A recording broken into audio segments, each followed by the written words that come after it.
সাল্লাল্লাহু বলেছেন এক শ্রেণীর নামাজিকে হত্যা করতে হবে, হাদিস বুখারী মুসলিম। এক শ্রেণীর সালাত আদায়কারীকে রাসূল সাল্লাল্লাহু আলাইহি ওয়াসাল্লাম হত্যা করতে বললেন, এই কথা ঠিক। যদিও আপনাকে আমি বলতে পারছি না এই দল সেই দল, যদিও আব্দুর রব খুলনা সেই কালে বলে গেছেন এই দল টঙ্গীর দল। আব্দুর রব খুলনা রাহিমাহুল্লাহ এইভাবে তিনি খোলা মাঠে ঘোষণা দিয়ে গেছেন। কিন্তু আমরা আপনাকে ওইভাবে না বললেও আপনাকে বলতে চাচ্ছি এটা জরুরিভাবে বিশ্বস্তভাবে সহিহ হাদিস দিয়ে যে এক শ্রেণীর মানুষকে সালাত আদায়কারীকে রাসূল সাল্লাল্লাহু আলাইহি ওয়াসাল্লাম কি বলেছেন? হত্যা করতে বলেছেন। কিভাবে সালাত আদায় করবেন? এক খেলে আমার দিকে চেয়ে থাকুন, আমি বাস্তব সালাত আদায়ের পদ্ধতি দেখাতে যাচ্ছি। রাসূল সাল্লাল্লাহু আলাইহি ওয়াসাল্লাম বললেন, সাল্লু কামা রাআইতুমুনি উসাল্লি। পৃথিবীর মানুষ, তোমরা সালাত আদায় করো যেভাবে আমাকে সালাত আদায় করতে দেখছো। এখন তো মুহাম্মদ সাল্লাল্লাহু আলাইহি ওয়াসাল্লাম বেঁচে নেই, তা আপনি কিভাবে তাকে দেখে সালাত আদায় করবেন? তিনি দুনিয়া থেকে চলে গেছেন, বলে গেছেন যে আমি কোরআন মাজিদ রেখে গেলাম, আনার হাদিস রেখে গেলাম। এই দুটো যতদিন শক্তভাবে ধরে থাকবে ততদিন ভুল পথে যাবে না। তাহলে আপনাকে এখন সহিহ হাদিস দেখেই সালাত ঠিক করতে হবে। সহিহ হাদিসের ব্যাপারে আপনাকে আমরা রিয়াজুস সালিহিন পড়তে বলি, সহিহ হাদিসের ব্যাপারে আপনাদেরকে আমরা বুখারী মুসলিম গ্রন্থ পড়তে বলি। এক খেলে আমার দিকে চেয়ে থাকুন, আমি আপনাকে সালাত দেখাচ্ছি। আল্লাহু আকবার।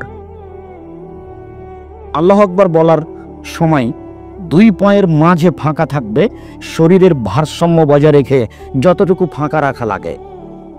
পরে বুবু নামাজে যখন দাঁড়াবা বুবু, তখন দুই পায়ের গোড়ালিকে জমা রাখিও বুবু। যদি দুই পায়ের গোড়ালি জমা না রাখো বুবু, তাহলে লজ্জা স্থানের যোগাযোগ বুবু মাটির সাথে হবে, মাটি অভিশাপ করবে। বুবুর সব কথাই নাকি বুখারীতে আছে। আমরা একবার দিনাজপুরে গেছিলাম প্রোগ্রামে, তো এক হেডমাস্টার স্কুলের হেডমাস্টারের বাসাতে আছে। তো হেডমাস্টার আমাকে বলছেন, আব্দুর রাজ্জাক সাহেব, আমার বিছনা থেকে ও যে ঘরের বাইরে যে জুতা স্যান্ডেল আছে এই পর্যন্ত যে চট বিছানো আছে, কেন চট বিছানো আছে তা কি বলতে পারেন? আমি বলছি তাকে বলতে পারি না। তখন আমাকে বলছে, স্ত্রী মিলনের পরে সরাসরি পাটা যদি মাটির ওপরে পড়ে যায় তাহলে মাটি অভিশাপ করবে।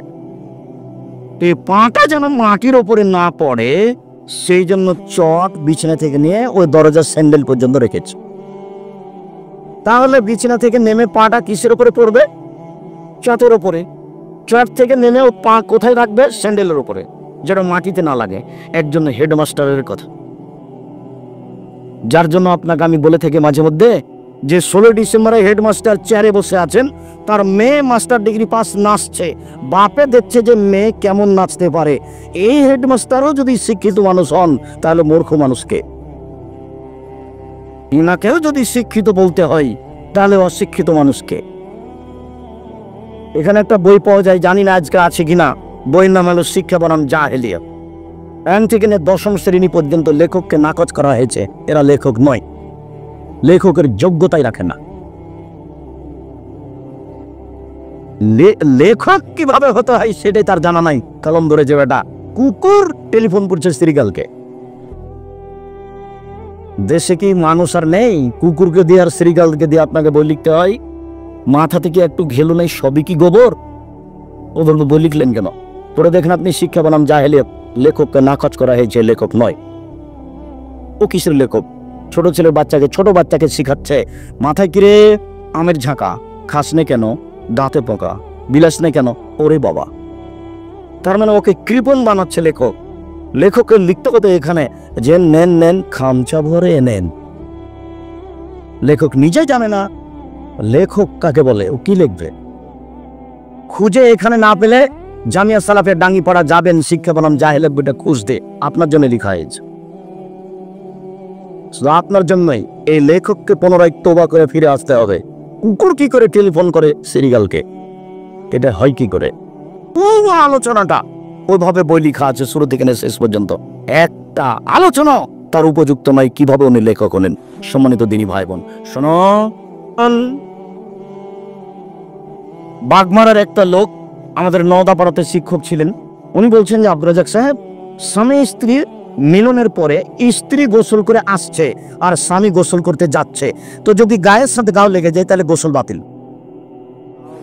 আমি বাগমারার কথা বলছি, নারায়ণপুরের কথা বলতে পারছি না। আপনাদের এই গ্রামের নাম কি? নারায়ণপুর। মোহাম্মদপুরের কথা বলতে পারছি না। সূর্য ডুবার সাথে সাথে দেশ ট্রাভেলস গাড়িতে আলো জ্বলে উঠলো। আমি বললাম, এই সুপারভাইজার শোনো বেটা এদিকে। জি। আলো জ্বাললা কেন? তবে মালিকের হুকুম, একটু পরে জ্বালো। সূর্য ডুবার সাথে সাথে গাড়িতে আলো দিতে হবে, মালিক বলেছে। সূর্য ডুবার সাথে সাথে বাড়িতে আলো জ্বালায় হিন্দু। কথা আমার বুঝতে পারেননি মনে হয়। দেশ ট্রাভেলস গাড়িতে আমি আছি, তো সূর্য ডুবার সাথে সাথে কি করেছে, ওই সুপারভাইজার গাড়িতে আলো দে, ওটা গাড়িটা আলো হয়ে গেছে। আমি তো ধরে নিয়েছি ঘটনা এই আছে। শোনো এদিকে, আলো দিলে কেন? মালিকের হুকুম। শাহ মকদুম রহমতুল্লাহের পবিত্র ভূমি থেকে গাড়ি ছুটছে ওর বাপের জমি, কিদের পবিত্র ভূমিটা। সেখানে বলা আছে যে অমুক এ আকাশ সে আকাশ, তো তোমার বাপের আকাশ।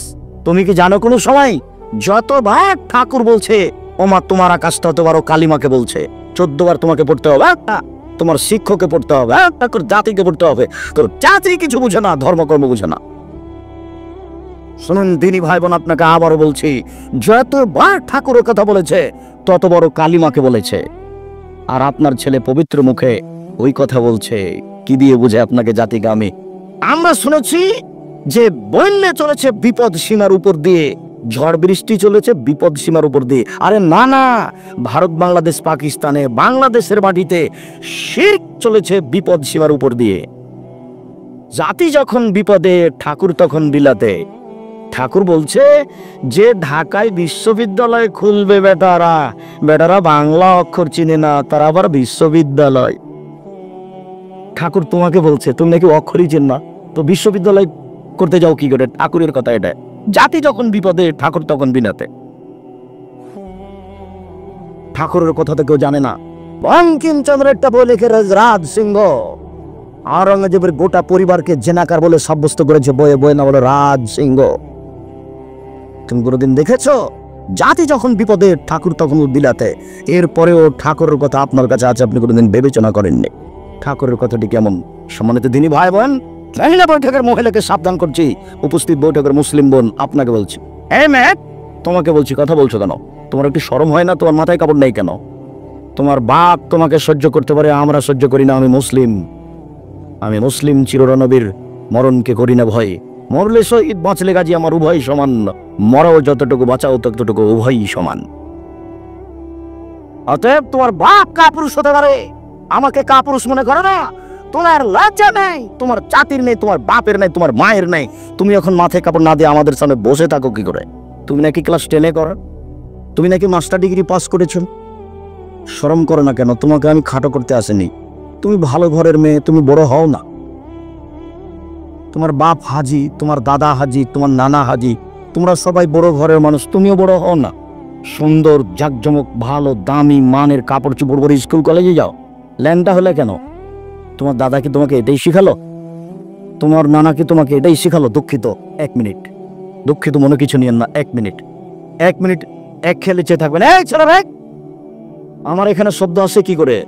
তাহলে কি মোহাম্মদপুরের এই ছেলেরা অযোগ্য? তোমরা প্রোগ্রাম করতে পারো, পরিবেশ সেরকম হলে আমাকে দাওয়াত দেবে না। তোমার মুখ দেখে আমাকে দাওয়াত নিতে হবে এটা আমি মনে করি না। পুরো পরিবেশ তোমাকে কন্ট্রোল করতে হবে, পিপিলিকা যেন না নড়ে। আমি তোমার কাছে ভোট চাইতে আসিনি, অতএব তুমি ওই খেল পারো না যে আব্দুর রাজ্জাক স্যারকে ডাকলেই কি আর না ডাকলেই কি। পরিবেশ কন্ট্রোল করার জন্য অন্তত 50টা ছেলে রাখো এখানে, যারা মুখ বন্ধ করে পরিবেশ কন্ট্রোল করবে। 1 মিনিট। জাবের রাদিয়াল্লাহু তাআলা আনহু বলছেন, আল্লাহর নবী যুদ্ধ করে এক এলাকা থেকে আসছেন, মদিনায় ঢুকবেন। তখন বলছেন, থামে থামে থামে, তোমরা রাতে এখানে অবস্থান করো, কেউ মদিনায় ঢুকতে পাবে না, সকালে যাব। তখন জাবের রাদিয়াল্লাহু তাআলা আনহু বলছেন, আল্লাহর নবী, আমি নতুন বিবাহ করেছি, আমাকে একটু বাড়ি যেতে অনুমতি দেন না। তখন রাসূল সাল্লাল্লাহু আলাইহি ওয়াসাল্লাম কথা এদিকে বলতে লাগলেন, ও তুমি নতুন বিবাহ করেছো? বিকরান আম সাইয়্যিব, কুমারী মেয়ে বিবাহ করেছো না তালাক প্রাপ্তা মেয়ে বিবাহ করেছো? তখন জাবির রাদিয়াল্লাহু তাআলা বলছেন, সাইয়্যিব, আমি তালাক প্রাপ্তা মেয়ে বিবাহ করেছি। তখন রাসূল সাল্লাল্লাহু আলাইহি ওয়াসাল্লাম বলছেন, হাল্লা বিকরান তুলাইবা ওয়া তুলাইবুকা, তুমি কুমারী মেয়ে কেন বিবাহ করলে না? তুমি তার সাথে খেলতে, ও তোমার সাথে খেলতো। এবার উত্তর দেখেন, এতদূর পর্যন্ত রাসূল সাল্লাল্লাহু আলাইহি ওয়াসাল্লাম বললেন, এবার উত্তর দিচ্ছেন, আল্লাহর নবী, আমার বাপ উহুদের যুদ্ধে শহীদ হয়েছেন আমার 6 জন বোন রেখে। আমার 6 জন বোন আছে, আমার বাপ 6টি মেয়ে রেখে শহীদ হয়ে গেছেন। আমি আমার বোনদের বয়সের মেয়েকে বিবাহ করতে চাইনি। আমার বোনেরা যে বয়সের, সেই বয়সের একটা মেয়েকে বিবাহ করব, এটা আমি চাইনি। আমি এমন একটা মেয়েকে বিবাহ করতে চেয়েছি যারা পারবে, এক, তোয়াদ্দেবহন না, আমার বোনদেরকে শিষ্টাচার দিতে পারে। দুই, তোয়াল্লিমহন না, আমার বোনদেরকে শিক্ষা দিতে পারে। তিন, তুরাজ্জেল হন না, আমার বোনদের মাথার চুল ঠিকঠাক করে দিতে পারে, আঁচড়ে দিতে পারে। সৌদি আরবের মাটিতে জন্মের 7 দিনের দিন মেয়ের মাথার চুল কাটা যায়, পরে আর কোনোদিন কাটা যাবে না। তাদের কাছে মেয়েদের মাথার চুল কাটা হারাম 7 দিনের পরে। বুঝা গেল না কথা? বাংলাদেশে 3, 4, 5 পর্যন্ত পড়ছে, তারপরেও মাথার চুল নেড়ে করা আছে। তারপর এমন ছোট ছোট করে করা আছে, মায়ের অত কষ্ট হয় না। আর আরবিরা মেয়েদের মাথার চুল আঁচড়ার জন্য লাঠি নিয়ে বসে, আর অনেকগুলি বেনি করা থাকে, চুল চিরুনি করে দিতে পারে। 1 নম্বর, আমি এমন বয়সের মেয়ে বিবাহ করতে চেয়েছি যে মেয়ে আমার বোনদের শিষ্টাচার দিতে পারে। আপনাকে বলছে, এই ছেলে তোমাকে বলছি, বলো তোমার বোনের মাথায় কাপড় নেই, এইটা শিষ্টাচার ভালো না খারাপ? তো এটা আমি করবো না, তো এটা তোমার মা করবে। তো না, এখন তোমার আব্বাকে বলো তোমার এই মা চলবে কিনা। আমার তো পরামর্শ ছাড়া কোনো পথ নেই। এর মাথায়, তোমার বোনের মাথায় কাপড় নেই কেন, তোমার মা দেয়, এটা বুঝো। আমি যদি তোমাকে বুঝাতে না পারো, আমি অক্ষম। হাদিস বুখারী মুসলিম। জাবের বলছেন, আমি আমার বোনের বয়সের মেয়েকে বিবাহ করতে চাইনি। কেন? আমার বোনদেরকে দেখাশোনা করতে হবে। তার বোন কয়টা? 6টা। কি দেখাশোনা করবে? 1 নম্বর, শিষ্টাচার শিখে দিবে, এর মধ্যে সব কিছু ঢুকে আছে। 2 নম্বর, বৃদ্ধ শিক্ষা দিবে। 3 নম্বর, মাথার চুল ঠিকঠাক করে দিবে। বলো তুমি, আমি বুঝাতে পারি না, না তুমি বুঝতে পারো না, না তোমার বাপ মা বুঝতে চায় না, না তোমার বাপ মা বুঝলো যে মুসলমান নাম দিলেই হয়, না তুমি বুঝলে যে নামাজ পড়লেই চলে, তারপর পর্দা করা চলে না, লাগে না। গাড়িতে নামাজ পড়ছে মহিলা আমার সামনের সিটে, তো নামাজ সময়তে ওর চাদর একটা ব্যাগ থেকে বের করলো, চাদর ব্যাগ বের করে মাথায় কাপড় দিয়ে খুব সুন্দর করে পরিপাটি হয়ে সালাত আদায় করলো। সালাত শেষে আবার চাদরটা ভাঁজ করে ব্যাগে রাখলো। তো তোমার মা কি এইভাবে পরিবার গড়ে তুলছে? তোমার বাপ কি এইভাবে পরিবার গড়ে তুলছে? দেখো, তাহাজ্জুদ পড়ে সফল হতে পারবে না মানুষ। 3 শ্রেণীর মানুষ জাহান্নামে যাবে। 1, নিয়মিত বিড়ি, তামাক, জর্দা, সিগারেট, গোল, নেশাদার দ্রব্য খায় পান করে যারা। 2, পুরুষের বেশধারী নারী, যারা পুরুষের জুতা স্যান্ডেল পরে, শার্ট প্যান্ট পরে। 3, দায়ুস, যে তার বাড়িতে বেহায়ার সুযোগ দিয়েছে, সে জান্নাত লাভ করতে পারবে না তাহাজ্জুদ পড়ার পরেও। অতএব সাবধান হন। আল্লাহু আকবার। ডান হাতের কবজি বাম হাতের কবজির উপরে রেখে বুকের উপরে রাখবেন, বা বাহুর উপরে রেখে বুকের উপরে রাখবেন, দুটাই সহিহ হাদিস। কবজির উপরে কবজি অথবা বাহুর উপরে বাহু। বুকের উপরে রাখেন 5টি সহিহ হাদিস। নাভির নিচে রাখেন 3টি জৈব জাল হাদিস। এরপরে আপনি বলেন, আল্লাহুম্মা বা'id বাইনি ওয়া বাইনা খাতায়ায়া কামা বা'adta বাইনাল মাশরিক ওয়াল মাগরিব। আল্লাহুম্মা নাক্কির মিনাল খাতায়া কামা নাক্তা ফাবুলা বিজামিনাদ দানাস। আল্লাহুম্মা আগসিল খাতায়ায়া বিল মা'i ওয়াস সালজি ওয়াল বারাদ। আল্লাহ, তুমি আমাকে আর আমার পাপকে অত দূরত্বে রাখো, পূর্ব পশ্চিমকে তুমি যত দূরত্বে রেখেছো। আল্লাহ, তুমি আমাকে ধুয়ে পরিষ্কার করে দাও, যেমন ভাবে সাদা কাপড়কে ময়লা থেকে ধুয়ে পরিষ্কার করা হয়। আল্লাহ, তুমি আমার পাপকে তুষার দিয়ে, বরফ দিয়ে, ঠান্ডা পানি দিয়ে ধুয়ে পরিষ্কার করে দাও। এরপর আপনি বলুন, আউযু বিল্লাহি মিনাশ শাইতানির রাজিম। বিতাড়িত শয়তান থেকে পরিত্রাণ চাচ্ছি। বিসমিল্লাহির রহমানির রহিম। পরম দাতা দলে নবে আরম্ভ করছি আলহামদুলিল্লাহি রাব্বিল আলামিন। বিশ্ব জগতের প্রতিপালকের প্রশংসা। আর রহমানির রহিম, তিনি হচ্ছেন পরম দাতা দয়ালু, মালিক ইয়াউমিদ্দিন, তিনি হচ্ছেন বিচার দিনের মালিক। ইয়াকা নাবুদু, একমাত্র তোমার ইবাদত করি। ওয়া ইয়াকা নাস্তাঈন, একমাত্র তোমার নিকটে সাহায্য চাই। ইহদিনাস সিরাতাল মুস্তাকিম, তুমি আমাকে সোজা সঠিক সরল পথ দেখাও। সিরাতাল লাযিনা আন'আমতা আলাইহিম, ওদের পথ তুমি দেখাবে যাদের ভালোবেসেছো। গায়রিল মাগযুবি আলাইহিম ওয়ালাদ দাল্লিন, ওদের পথ তুমি দেখায় না যাদের খারাপ বেসেছো। আমিন। দীর্ঘ সময় ধরে তোমার দরবারে প্রার্থনা করলাম, এটা তুমি কবুল করো। সম্মানিত দিনী ভাই বোন, কোরআন মাজিদে 114টি সূরা আছে। কতটি? 114টি। মাত্র একটি সূরার শেষে আমিন আছে, সেটা হলো সূরা ফাতিহা। আর কোন সূরার শেষে আমিন নেই। আর সূরা ফাতিহা দুয়ার জগতে ব্যতিক্রম, ভিন্ন ধরনের দোয়া। দোয়ার জগতে এত দামি দোয়া আর কোনো দোয়া নেই। আপনি আরেকটু দেখেন, সূরা ফাতিহাতে মাত্র একটাই কথা আছে। সূরা ফাতিহায় মাত্র একটাই কথা আছে, সেটা হলো আমাকে সহজ সরল সোজা পথ দেখাও। এইটুকু কথা বলার জন্য আল্লাহর আগে প্রশংসা করতে হয়। ইনি আপনাদের একজন চেয়ারম্যান মানুষ, ধনী মানুষ, মানুষকে সহযোগিতা করে থাকেন। হঠাৎ করে কেউ যদি গিয়ে বলে আমার ছেলের হাত ভেঙে গেছে, 10,000 টাকা দেন তো, তাহলে একটু ক্ষেপে উঠবে, বলবে কি ব্যাপার, তুমি কে? আর যদি গিয়ে বলেন আপনি খুব ভালো মানুষ, আপনি মানুষের সাহায্য করে থাকেন, আমি খুব বিপদে পড়েছি, দয়া করে আমাকে 10,000 টাকা দেন, আমার ছেলের হাত ভেঙে গেছে, মেডিকেলে ভর্তি করা লাগবে, অনেক অনুনয় বিনয় করে যদি বলেন, তাহলে বলবেন উনি সেই তো কি করা যায়, এখন তো হাতে টাকা পয়সা দেখছি না, আবার কর্জ দিয়ে ঠিক মতো পাওয়া যায় না, তুমি তো খুব বিপদে পড়েছ, আচ্ছা যাক ঠিক আছে নাও, 5,000 নিলে হয়, একটা কিছু বলে দিবে। আর গিয়ে যদি বলেন টাকাতে দেখা যাক, তাহলেও খেপে যাবে। আল্লাহর কাছেও হঠাৎ করে কোনো কথা বলা যায় না। আর আল্লাহ খুব খুশি হন তার প্রশংসা করলে, আলহামদুলিল্লাহ বললে আকাশ জমি নেকিতে ভর্তি হয়ে গেছি। সুবহানাল্লাহ আলহামদুলিল্লাহ বললে দাড়ি পাল্লা নেকিতে ভর্তি হয়ে একেবারে খুশি হয়ে গেছে, যাহাই চাইবেন তাহাই পাইবেন। তাই প্রথমে বলা হচ্ছে আলহামদুলিল্লাহ রাব্বিল আলামিন, বিশ্বজগতের প্রতিপালক তুমি, আর রহমান রাহিম পরম দাতা দয়ালু তুমি, মালিকে ইয়াউমিদ্দিন বিচার দিনের মালিক তুমি, ইয়াকা নাবুদু একমাত্র তোমার ইবাদত করি, ওয়াইয়াকা নাস্তাইন একমাত্র তোমার কাছে সাহায্য চাই। তুমি আমার একটা কথা শোনো, তুমি আমার একটা কথা শোনো, তুমি আমার একটা কথা শোনো, তুমি আমাকে সঠিক সরল সোজা পথ দেখাও। কেউ বলে যে দেওয়ানবাগি করো, কেউ বলে মাঝভান্ডারিতে আসো, কেউ বলে আমার দলে আসো, কেউ বলে আমার দলে আসো, আবুল আলা মওদুদি বলেন রাজপথে আসো। আমি কোন পথে যাই? তো পথ চা হচ্ছে শুধু এই কথাটাই আছে। তার আগে বলা হচ্ছে বিশ্বজগতের প্রতিপালক, সমস্ত প্রশংসা তোমার। 2 পরম দাতা দয়ালু তুমি, 3 বিচার দিনের মালিক তুমি, 4 একমাত্র তোমার ইবাদত করি, 5 একমাত্র তোমার কাছে সাহায্য চাই। তুমি আমার একটা কথা শোনো, তুমি আমার একটা কথা শোনো, তুমি আমার একটা কথা শোনো, তুমি আমাকে সোজা পথে চালাও, ওই পথে চালাবা যে পথ তুমি ভালোবেসেছো, ওই পথে নিয়ে যায় না যে পথ তুমি খারাপ বেসেছ। আমিন। এই একটাই কথা আছে সূরা ফাতিহাতে। বিসমিল্লাহির রহমানির রহিম। পরম দাতা দয়ালু আরম্ভ করছি যে কোনো একটি সূরা। কুল আল্লাহ আহাদ, হে নবী আপনি বলেন আল্লাহু এক, আল্লাহুস সামাদ, আল্লাহ রব্বুকুম মুকাব্বিরহীন, লাম ইয়ালিদ, তিনি কাউকে জন্ম দেননি, ওয়ালাম ইউলাদ, তিনি কারো থেকে জন্ম নেননি, ওয়ালাম ইয়াকুল লাহু কুফুয়ান আহাদ, তার সমকক্ষ কেউ নেই। আল্লাহু আকবার।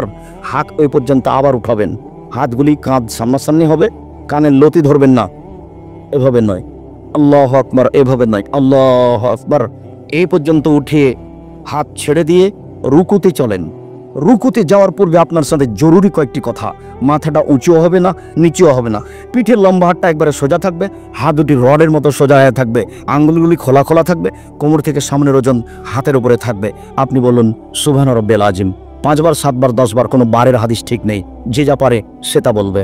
নইলে আপনি বলুন সুবহান কুদ্দুসুন রব্বুল মালাইকাতুর রূহ, নইলে আপনি বলুন সুবহানাকাল্লাহু রাব্বানা ওয়া বিহামদিকা আল্লাহুম্মা গফিরলি, তোমার প্রশংসা সহকারে তোমার কাছে ক্ষমা ভিক্ষে চাই, তোমার পবিত্রতা বর্ণনা সহকারে তোমার কাছে ক্ষমা ভিক্ষে চাই, তুমি আমাকে ক্ষমা করো। নইলে আপনি বলতে পারেন সুবহানা জিল জাবরুতি ওয়াল মালাকুতি ওয়াল কিবরি ওয়াল আজমাত। আরো অনেক দোয়া আছে, এগুলো বলতে বলতে আপনি রুকু থেকে উঠে আসেন, বলেন সামি আল্লাহু লিমান হামিদা, আল্লাহ ওই লোকের প্রশংসা শুনলো যে তার প্রশংসা করলো, হামদান কাসিরান তাইবান মুবারাকান ফি, খুব তার প্রশংসা, মঙ্গলময় বরকতময় তার প্রশংসা, মিলাস সামাওয়াতে, আকাশ পরিমাণ প্রশংসা, মিলাল আরজ, জমিন পরিমাণ প্রশংসা, মিলাবা বাইনাহুমা, আকাশ জমিনের মধ্যে যে ফাঁকা রয়েছে এই পরিমাণ প্রশংসা, মিলামা শাইতামিন শাইইন বাদো, তুমি যে কত প্রশংসা চাও আমি তো জানি না, যত চাও তত তোমার প্রশংসা।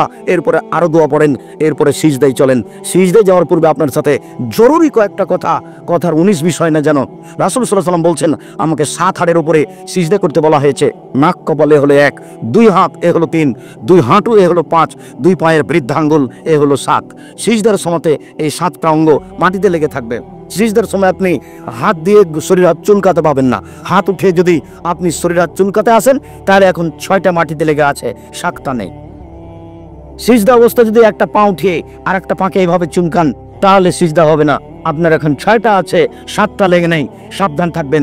আপনাকে যদি শরীর চুলকাতেই হয় তাহলে সিজদা দেখে চলে আসেন, আসার পরে আপনি শরীর হাত চুলকাবেন, ওই সিজদা অবস্থায় নয়। কেন রাসূল সাল্লাল্লাহু আলাইহি ওয়াসাল্লাম 7 হাড়ের উপরে সিজদা করতে বলেছেন। তিনি আরো বলেছেন মাথার চুল যেন জড়ানো না থাকে, মাথার চুল যেন বেনি করা না থাকে, মাথার চুল খোপা খুলে দেওয়া থাকবে মহিলার, এই কথাই ঠিক।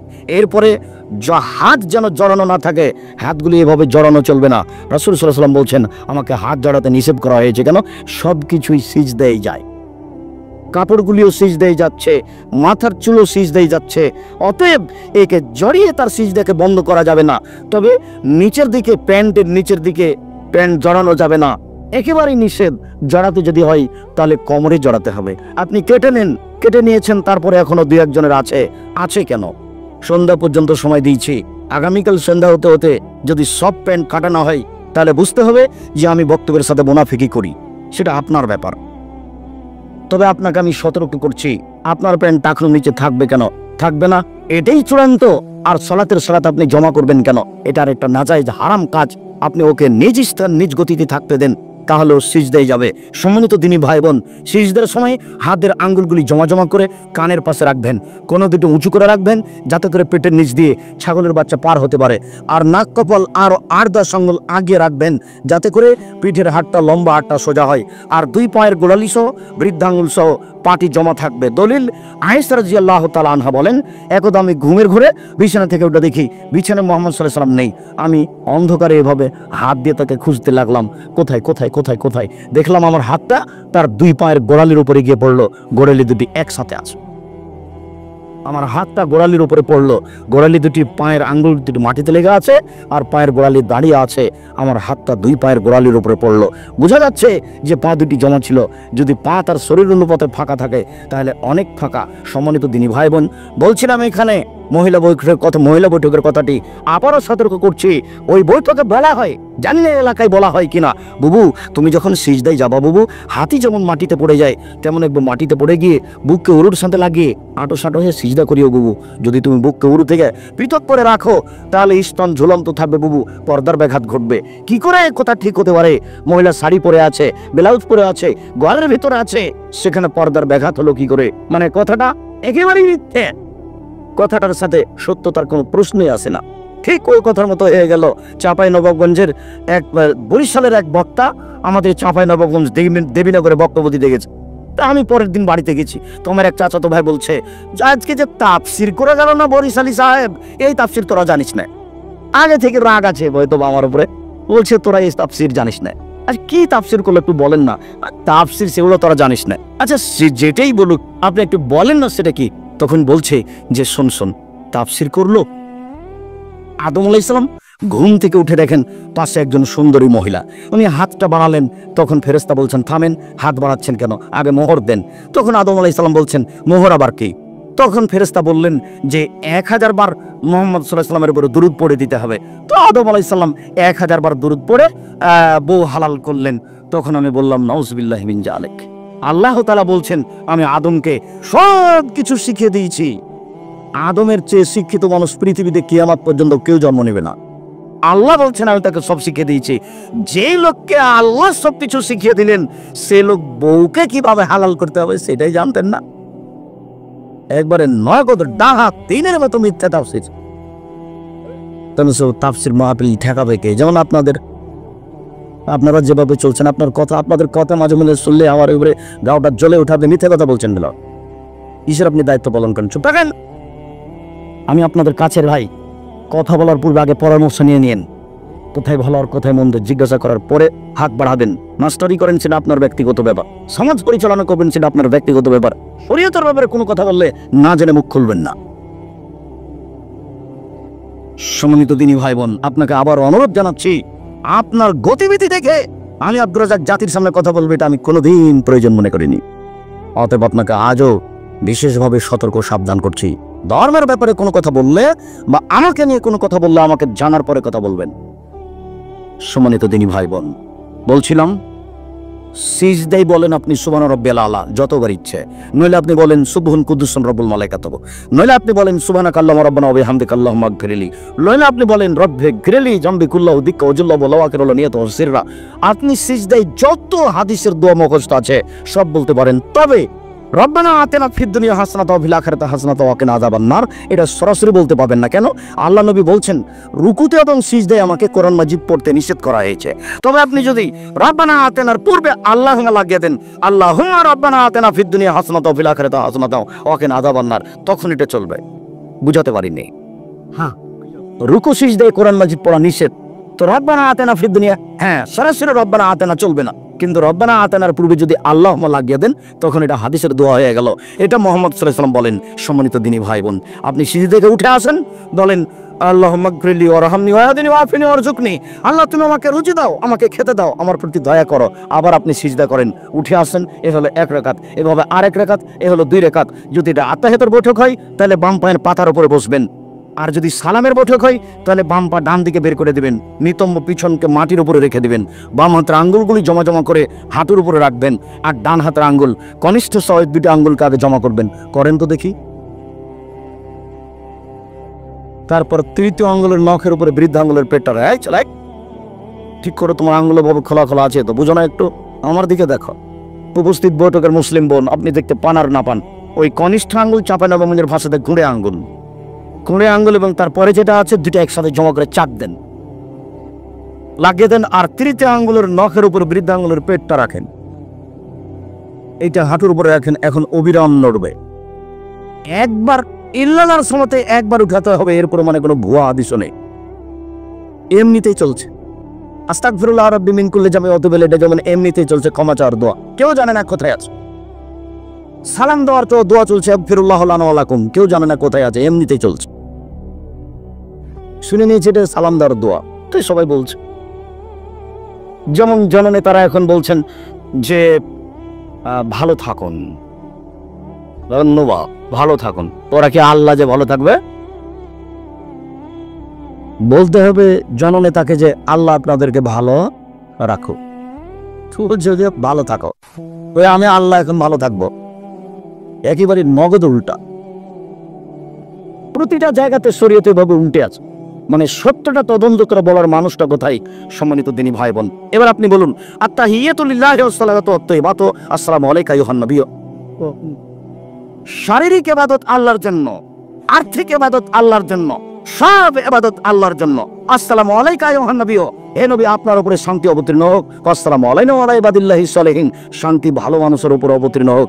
আশহাদু আল্লা ইলাহা ইল্লাল্লাহ, আমি সাক্ষ্য দিচ্ছি আল্লাহ ছাড়া কোনো মাবুদ নাই। ওয়া আশহাদু আন্না মুহাম্মাদান আবদুহু ওয়া রাসূলুহু, আমি সাক্ষ্য দিচ্ছি মুহাম্মদ তার বান্দা এবং তার রাসূল। এরপরে আল্লাহুম্মা সাল্লি আলা আল্লাহুম্মা বারিক আলা, এরপরে আল্লাহুম্মা ইন্নী যালামতু নাফসি যুলমান কাসীরা, হে আল্লাহ জীবনে খুব পাপ করেছি, ফাগফিরনি, তুমি আমাকে ক্ষমা করো। মাগফিরাতাম মিন ইনদিক, ক্ষমা তোমার পক্ষ থেকে হয়ে থাকে। ওয়ারহামনি, তুমি আমার প্রতি দয়া করো। ইন্নাকা আনতাল গাফুর রাহিম, তুমি যে দয়াশীল, তুমি যে ক্ষমাশীল, তুমি দয়া না করলে ক্ষমা করলে কে আমাকে দয়া করবে, ক্ষমা করবে? আল্লাহুম্মা নাউযু বিকা মিন আযাবি জাহান্নাম, তোমার নিকটে জাহান্নামের শাস্তি থেকে বাঁচতে চাই। ওয়া নাউযু বিকা মিন আযাবিল কবর, তোমার নিকটে কবরের শাস্তি থেকে বাঁচতে চাই। ওয়া নাউযু বিকা মিন ফিতনাতিল মাসিহিদ দাজ্জাল, তোমার নিকটে দাজ্জালের বিপদ থেকে বাঁচতে চাই। ওয়া নাউযু বিকা মিন ফিতনাতিল মাহি ওয়াল মামাত, তোমার কাছে বাঁচতে চাই ইহকালের বিপদ, তোমার কাছে বাঁচতে চাই পরকালের বিপদ হতে। আল্লাহুম্মা নাউযু বিকা মিনাল মাসাম ওয়াল মাগরাম, তোমার কাছে বাঁচতে চাই বড় পাপ হতে, তোমার কাছে বাঁচতে চাই ঋণ কর্য হতে। এবার বিশেষ দোয়া বলেন তো, বিশেষ দোয়াটি কি? রব্বির রাহমুহুমা কামা রাব্বায়ানি সাগীরা, বলবেন না কখনো, এইটুকু বাপ মায়ের জন্য বলে রাখবেন। শেষে এসে আপনাকে বলছি, সেটুকু হচ্ছে এই জামিয়া সালাফের ডাঙ্গিপাড়া পবরাজশাহী, জামিয়া সালাফের রূপগঞ্জ নারায়ণগঞ্জ ঢাকা, এর জন্য দোয়া করবেন আল্লাহ যেন এই প্রতিষ্ঠানকে কবুল করেন। এর একটি মুখপাত্র পত্রিকা আছে মাসিকা লিতেসাম, 50টি প্রশ্নের উত্তর থাকে। সব দিনই ভাই বোনকে এগুলো সংগ্রহ করতে হবে। আর ব্যতিক্রম বই হচ্ছে মিন্নাতুল বারি, আব্দুল্লাহ লিখা, স্টেজে আছে। মিন্নাতুল বারি বাংলা ভাষায় এত উন্নত মানের কোন বই বের হয়নি, অন্তত বুখারীর ব্যাখ্যা হিসাবে। সাথে সাথে আপনার ওই আজকে যে আলোচনা করছি উপদেশ বই আছে, বইগুলি স্টেজের বাম দিকে, বইগুলি আপনাকে সংগ্রহ করার জন্য অনুরোধ জানাচ্ছি। অন্তত কেউ মাসিকা লিতেসাম পত্রিকা ছেড়ে যাবেন না, যার মূল্য 20 টাকা। সকল দিনই ভাই বোনকে আমি, যারা এগুলো বলছে তার কথা জাতি কান দিয়েও শোনে না। এমনিতে বলা আছে যে কণ্ঠস্বরে বক্তব্য না যায়, কোনো মায়ের বেটা বলে না কেন যে যায়, কণ্ঠস্বরে বক্তব্য না যায়, কেউ একটু বলে না কেন সাহস করে যে চলবে। ও এই দেখো অফসিপি, আকিকা কতদিনে করতে হবে? 7 দিনের দিন, 7 দিনের পরে আকিকা নেই। কোন মানুষ নামাজ, রোজা, হজ, যাকাত সহ যাবতীয় নেকির কাজ করে থাকে, অথচ তার বাড়িতে পুতুল অথবা পশু পাখির মূর্তি আছে, সে মহাপাপী। সরকার থেকে বয়স্ক ভাতা এবং বিধবা ভাতা, বিষয়টি খুব জটিল, ভাববার প্রয়োজন। রাসূল সাল্লাল্লাহু আলাইহি ওয়াসাল্লাম বলেছেন, মহিলারা 4টি কাজ করলে জান্নাতে যাবে। কোন মহিলা 4টি কাজ করার পরেও টিভিতে গান, সিনেমাও নাটক দেখে। তুমি এত পিছিয়ে পড়ছো কেন?